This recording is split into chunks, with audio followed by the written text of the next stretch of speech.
প্রধানমন্ত্রী নরেন্দ্র মোদী তিনি আজকে এই সাধারণতন্ত্র দিবসে ইতিমধ্যে সকল দেশবাসীকে আন্তরিক শুভেচ্ছা জানিয়েছেন। তিনি বলছেন, জীবনে নতুন শক্তি ও উৎসাহের সঞ্চার হোক, উন্নত ভারতের সংকল্প আরও দৃঢ় হোক, এটাই আমার আন্তরিক কামনা। প্রধানমন্ত্রী নরেন্দ্র মোদী তিনি পোস্ট করেছেন এবং সাধারণতন্ত্র দিবসে প্রত্যেককে শুভেচ্ছা জানিয়েছেন। একই সঙ্গে তার মন থেকে যে ইচ্ছা প্রত্যেকের জন্য তা তিনি প্রকাশ করেছেন।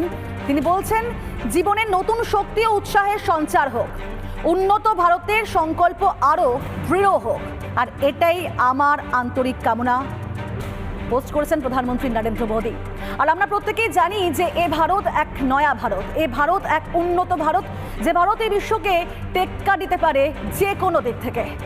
আর সেখানে ভারতবাসী প্রত্যেকে কিন্তু এখন প্রধানমন্ত্রী নরেন্দ্র মোদীর মন্ত্রে দীক্ষিত। তিনি সেখানে জানিয়েছেন, জীবনে নতুন শক্তি ও উৎসাহের সঞ্চার হোক।